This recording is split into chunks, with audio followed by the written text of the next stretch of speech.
नमस्कार बच्चों, कैसे हो सब। देखिए, पीछे की क्लास में अपन ने डिस्कस किया था युग्मक जनन की प्रक्रिया के बारे में। एक बेसिक थोड़ा इंट्रोडक्शन दिया था मैंने। आज की अपनी जो क्लास रहेगी वो रहेगी, अपना टॉपिक है युग्मक जनन। और युग्मक जनन के मैंने आपको दो प्रकार बताए थे। एक था शुक्र जनन, पहला कौन सा था? शुक्र जनन था। और दूसरा कौन सा था? अंड जनन था। अब अपन आज डिस्कस करने जा रहे हैं किसके ऊपर? शुक्र जनन के ऊपर करने जा रहे हैं। शुक्र जनन बोले तो अपने कहा था, अपन क्या बोलते हैं इसको? स्पर्मेटोजेनेसिस। स्पर्मेटोजेनेसिस। तो स्पर्मेटोजेनेसिस है वो किसको कहते हैं? अपन शुक्र जनन को ही कहते हैं। तो शुक्र जनन क्या है? तो शुक्र जनन की प्रक्रिया क्या हो जाएगी कि युग्मक जनन की वह प्रक्रिया, युग्मक जनन की वह प्रक्रिया जिसमें शुक्राणुओं का क्या होता हो? निर्माण होता हो, उसे अपन क्या कह देते हैं? शुक्र जनन कह देते हैं। क्या कह देते हैं? शुक्र जनन कह देते हैं। तो यदि सीधी सी डेफिनेशन की बात आ जाए तब तो यही नोट करना है कि शुक्राणुओं के निर्माण की प्रक्रिया होगी, उसको अपन क्या कह देते हैं? शुक्र जनन कह देते हैं या स्पर्मेटोजेनेसिस से कह देते हैं। ठीक है, अब देखिए अपन बात करते हैं शुक्र जनन की प्रक्रिया की। तो शुक्र जनन की प्रक्रिया होती है वो मुख्य रूप से दो चरणों में संपन्न होती है। कितने चरणों में संपन्न होती है? दो चरणों में संपन्न होती है। जो चरण फर्स्ट है वो होता है शुक्राणु पूर्वी का निर्माण। फर्स्ट चरण कौन सा होगा? शुक्राणु पूर्वी का निर्माण। और जो दूसरा चरण होगा उसको अपन बोलेंगे शुक्र कायांतरण। उसको अपन क्या बोलेंगे? शुक्र कायांतरण। तो पहला तो है शुक्राणु पूर्वी का निर्माण और दूसरा कौन सा है? शुक्र कायांतरण। शुक्राणु पूर्वी होता है, इसको अपन क्या बोल देते हैं? स्पर्मेटिड बोल देते हैं। तो निर्माण किसका हो जाएगा? स्पर्मेटिड का हो जाएगा। देखिए, इस कंप्लीट चैप्टर के अंतर्गत अपन को जो इंग्लिश का मीनिंग है, जो वर्जन है, वो तो अपन को 100% ध्यान में रखना है। और शुक्र कायांतरण को क्या बोलते हैं? स्पर्मेटोलियोसिस। क्या बोल देते हैं? स्पर्मेटोलियोसिस बोल देते हैं। किसको? शुक्र कायांतरण को बोल देते हैं। अब देखिए, जो शुक्राणु पूर्वी होता है वो एक अचल युग्मक है। वो क्या है? अचल है। और ये अचल युग्मक जब शुक्र कायांतरण हो जाएगा तो शुक्र कायांतरण के पश्चात यह अचल युग्मक किसमें बदल जाएगा? चल युग्मक में बदल जाएगा। किसमें बदल जाएगा? चल युग्मक में बदल जाएगा। तो देखिए, शुक्राणु पूर्वी के निर्माण की प्रक्रिया है, यह 3 प्रावस्थाओं में संपन्न होती है। कितनी प्रावस्थाओं में संपन्न होती है शुक्राणु पूर्वी के निर्माण की प्रक्रिया? 3 महत्वपूर्ण प्रावस्थाओं में यह संपन्न होता है। अब वो 3 महत्वपूर्ण प्रावस्थाएं कौन सी होती हैं, उन पर जब अपन डिस्कस करते हैं तो देखिए, ये जो 3 महत्वपूर्ण प्रावस्थाएं होती हैं इनमें नंबर 1 पे आती है गुणन प्रावस्था। कौन सी प्रावस्था होगी? गुणन प्रावस्था। तो नंबर 1 पे तो हो जाएगी गुणन प्रावस्था। नंबर 2 पे हो जाएगी, यानी जो बी होगी वो होगी वृद्धि प्रावस्था। वो कौन सी प्रावस्था हो जाएगी? वृद्धि प्रावस्था हो जाएगी। और जो थर्ड हो जाएगी वो हो जाएगी परिपक्वन प्रावस्था। परिपक्वन प्रावस्था। तो देखिए, युग्मक जनन है। युग्मक जनन में अपन सबसे पहले क्या पढ़ रहे हैं? शुक्र जनन पढ़ रहे हैं। युग्मक जनन कितने प्रकार का बताया मैंने आपको? 2 प्रकार का बताया। एक होता है शुक्र जनन, दूसरा क्या होता है? अंड जनन होता है। अब शुक्र जनन है, इसको अपन क्या बोलते हैं? स्पर्मेटोजेनेसिस बोलते हैं। और शुक्र जनन कितने चरणों में संपन्न होता है? 2 चरणों में शुक्र जनन की प्रक्रिया संपन्न होती है। पहला कौन सा चरण है? शुक्राणु पूर्वी का निर्माण, यानी स्पर्मेटिड एचएल युग्मक बनने हैं। दूसरा कौन सा है? शुक्र का अंतरण, यानी इसको क्या बोलते हैं? स्पर्मेटोलियोसिस बोलते हैं। इसमें क्या होता है, ये जो एचएल युग्मक हैं ये अब किसमें कन्वर्ट हो रहे हैं? चल युग्मकों में कन्वर्ट हो रहे हैं। और जो शुक्राणु पूर्वी का निर्माण है वो 3 प्रावस्थाओं में संपन्न होता है। और वो 3 प्रावस्थाएं कौन सी हैं? पहली गुणन प्रावस्था यानी मल्टीप्लिकेशन फेज, दूसरी वृद्धि प्रावस्था यानी ग्रोथ फेज, और तीसरी परिपक्वन प्रावस्था यानी मैच्योरेशन फेज। ये हो गई। अब देखिए अपन स्टेप टू स्टेप करते हैं। सबसे पहले बात करते हैं अपन शुक्राणु पूर्वी का निर्माण। शुक्र जनन की जो प्रक्रिया है, इस शुक्र जनन की प्रक्रिया में अब अपन बात करते हैं शुक्राणु पूर्वी का निर्माण। तो अपना जो क्वेश्चन स्टार्ट होना है, 3 मार्क्स के लगभग क्वेश्चन बनना है, वो है यदि एग्जाम में क्वेश्चन ये आना है कि शुक्राणु जनन या स्पर्मेटोजेनेसिस की प्रक्रिया को समझाओ, तो अपन को शुक्राणु पूर्वी को भी एक्सप्लेन करना है और शुक्र कायांतरण को भी समझाना है। अब अपन बात करते हैं, एक केवल आरेखीय चित्र का भी आ सकता है, जो विगत एग्जामों में आया हुआ क्वेश्चन है, तो वैसा भी अपन को देखना है। देखिए शुक्र जनन की प्रक्रिया मैंने बताई, तो इसमें पहला जो चरण था वो कौन सा था? शुक्राणु पूर्वी का निर्माण। किसका निर्माण? शुक्राणु पूर्वी का निर्माण। ये देखो सबसे पहले देखिए मैंने आपको बता दिया कि जो युग्मक होते हैं, एक नर युग्मक होता है, एक मादा युग्मक होता है। और नर और मादा युग्मक मतलब शुक्राणु होता है और अंडाणु होता है। अब ये शुक्राणु और अंडाणु होते हैं, इनसे जो प्रथम कोशिका बनती है उस कोशिका को अपन क्या कहते हैं? युग्मनज कहते हैं। उस कोशिका को अपन क्या कहते हैं? युग्मनज कहते हैं कि नहीं कहते हैं? तो सबसे पहले मैं आपको बता दूं शुक्राणु पूर्विमा में कि जो आद्य जनन जो कोशिकाएं होती हैं, वो आद्य जनन कोशिकाएं क्या करती हैं? शुक्राणु पूर्वी का निर्माण करती हैं। इसका निर्माण करती हैं? शुक्राणु पूर्वी का निर्माण करती हैं। अब कौन सी कोशिकाएं करती हैं आद्य जनन या प्रीमोर्डियल जो सेल्स होती हैं? तो जो आद्य जनन कोशिकाएं होती हैं वो किसका निर्माण कर रही हैं? शुक्राणु पूर्वी का निर्माण कर रही हैं। कर रही हैं कि नहीं कर रही हैं? अब देखिए आगे, ये जो शुक्राणु पूर्वी का निर्माण है इसकी कितनी फेज है? 3 फेज है। फर्स्ट कौन सी है? गुणन प्रावस्था। दूसरी कौन सी है? वृद्धि प्रावस्था। और तीसरी कौन सी है? परिपक्वन प्रावस्था। इनको देखिए अपन देखते हैं। मैं आपको बता रहा हूं कि सबसे पहले अविभेदित कौन सी कोशिका है? अविभेदित आद्य जनन कोशिका है। कौन सी कोशिका ले रहे हैं अपन? अविभेदित आद्य जनन कोशिका ले रहे हैं। अब यह जो अविभेदित आद्य जनन कोशिका है, जब यौनारंभ की प्रक्रिया प्रारंभ होगी तो इन अविभेदित आद्य जनन कोशिकाओं में क्या होगा? समसूत्री विभाजन होगा।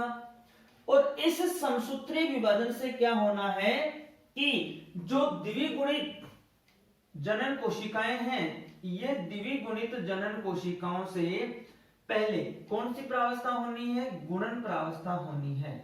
तो इस गुणन प्रावस्था में इन अविभेदित आद्य जनन कोशिकाओं में समसूत्रीय विभाजन होगा।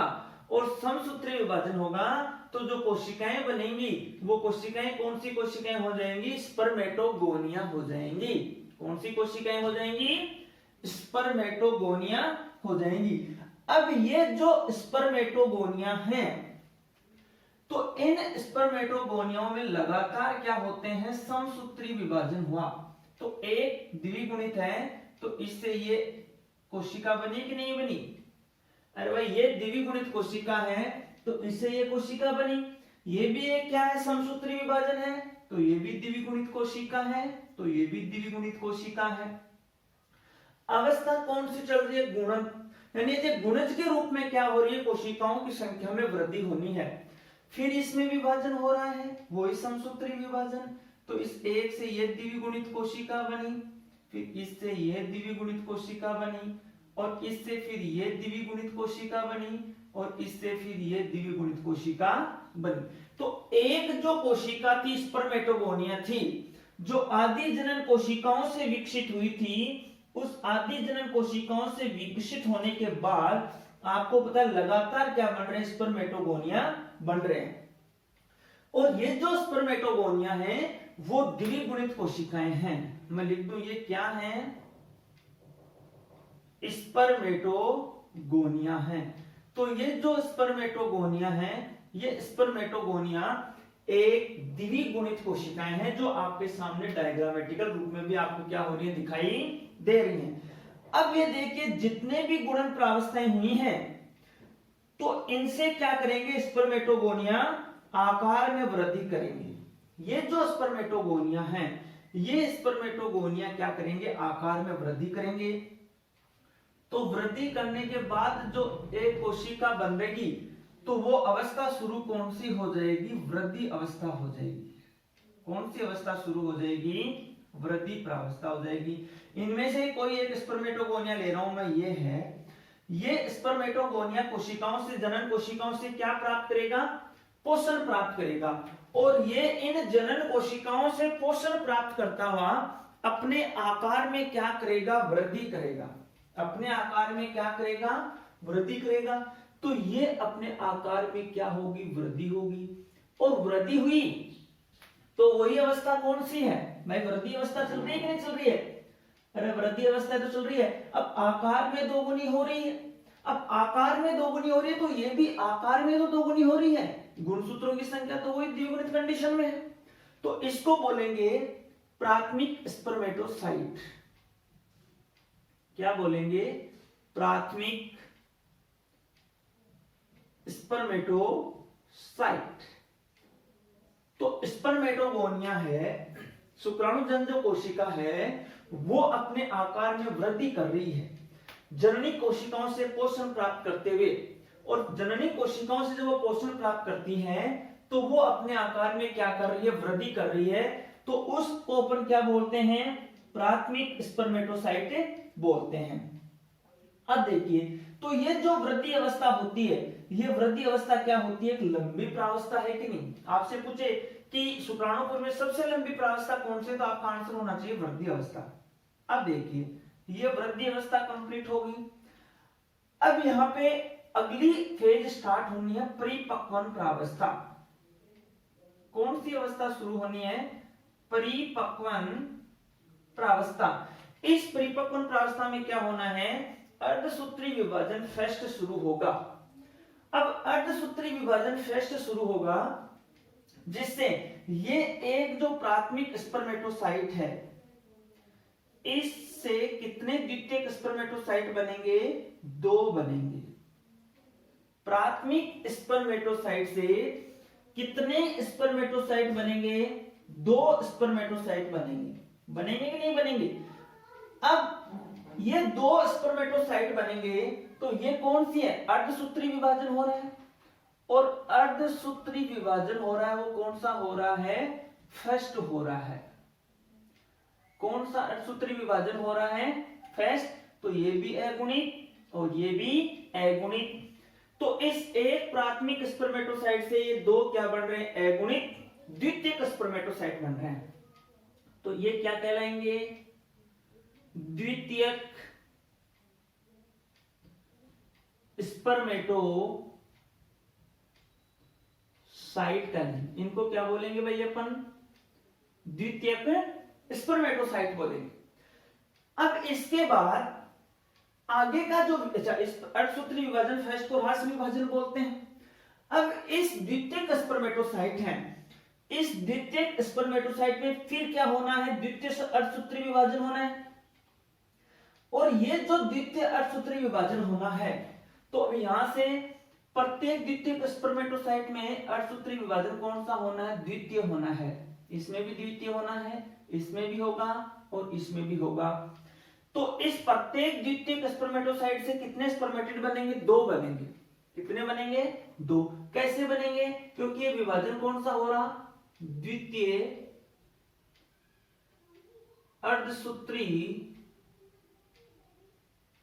विभाजन हो गया। तो इस एक से ये भी क्या बना? ए गुणित स्पर्मेटिड बना। एक ये ए गुणित स्पर्मेटिड बना, एक ये ए गुणित स्पर्मेटिड बना और एक ये ए गुणित स्पर्मेटिड बना। तो देखो ये क्या बन रहे हैं? स्पर्मेटिड का निर्माण हो गया। किसका निर्माण हो गया? स्पर्मेटिड बने। ये अचल हैं। अब आपने देखो कि द्विगुणित जो कोशिका थी, उस द्विगुणित कोशिका को जिसको अपन ने बोला था स्पर्मेटोगोनिया, आद्यजनन कोशिका थी, इससे स्पर्मेटोगोनिया बने। और अविभेदित कोशिका थी तो स्पर्मेटोगोनिया बने। स्पर्मेटोगोनिया में विभाजन कौन सा हुआ था? यहाँ पे समसूत्री विभाजन हुआ। ये कौन सा विभाजन कंप्लीट हुआ? यहाँ पे समसूत्री विभाजन। तो समसूत्री विभाजन में आपको पता है गुणसूत्रों की संख्या समान रहती है। तो इस समसूत्री विभाजन से सबसे पहले अविभेदित जनन कोशिकाएं हैं, आद्य जनन कोशिकाएं हैं, उनसे स्पर्मेटोगोनिया बने। क्या बने? उनसे स्पर्मेटोगोनिया बने। बने कि नहीं बने? अब ये जो स्पर्मेटोगोनिया है, ये स्पर्मेटोगोनिया फिर कौन से गुणन अवस्था से बाद में अपनी संख्याओं में वृद्धि करते हैं। 1 से कितने? 2, 2 से कितने में? 4 बन गए कि नहीं बने?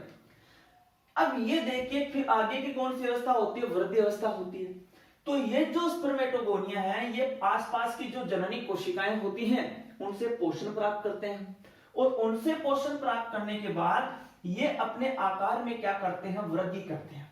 क्या करते हैं? वृद्धि करते हैं। तो वृद्धि करने की जो फेज होगी वो कौन सी होगी? वृद्धि प्रावस्था होगी। और जब ये अपने आकार में वृद्धि करेंगे तो वो इस स्पर्मेटोगोनिया का बढ़ा हुआ आकार क्या कहलाएगा?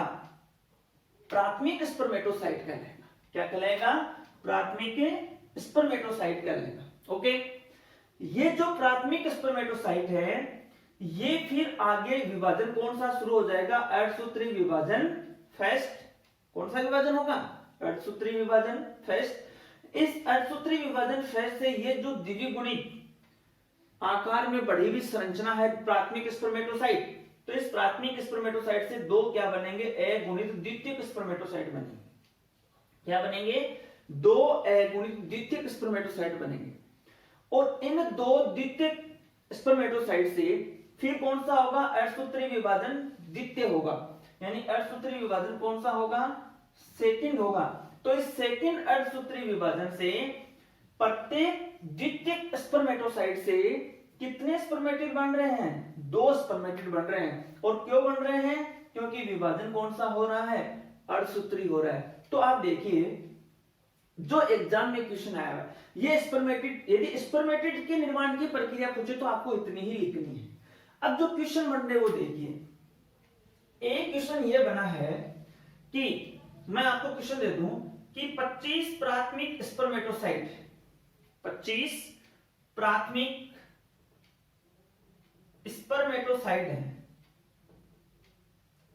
तो इन 25 प्राथमिक स्पर्मेटोसाइट से कितने द्वितीयक स्पर्मेटोसाइट बन रहे हैं? तो 1 से कितने बन रहे हैं? 2 बन रहे हैं। तो इनसे कितने बन गए? 50 बन गए। यदि मेरा क्वेश्चन आता है 25 प्राथमिक स्पर्मेटोसाइट से कितने स्पर्मेटिड बनते हैं? 25 प्राथमिक स्पर्मेटोसाइट से कितने स्पर्मेटिड बनते हैं? तो 1 से 4 बन रहे हैं। 1, 2, 3 और 4 बन रहे हैं। तो 25 चौक कितने हो गए? 100। आया हुआ क्वेश्चन है अपने एग्जाम में। 25 प्राथमिक स्पर्मेटोसाइट से कितने स्पर्मेटिड बनेंगे? तो 100 बनेंगे। अब क्वेश्चन को देखना, मैं कह दूं कि 25 द्वितीयक स्पर्मेटोसाइट से कितने स्पर्मेटिड बनेंगे? तो देखो 1 स्पर्मेटिड से 2 बन रहे हैं। एक द्वितीयक स्पर्मेटिड है, स्पर्मेटोसाइट है, इससे 2 स्पर्मेटिड बन रहे हैं। 2 बन रहे हैं कि नहीं बन रहे? और इससे भी कितने बन रहे हैं? 2 बन रहे हैं। तो ये एक यहाँ पे 25 है तो डबल बन रहे हैं, तो कितने हो जाएंगे? 50 होंगे कि नहीं होंगे? मतलब ध्यान देना, मैं क्वेश्चन ये कह दूं कि 100 स्पर्मेटिड के निर्माण के लिए 100 स्पर्मेटिड के निर्माण के लिए कितने प्राथमिक स्पर्मेटोसाइट उत्तरदायी होंगे?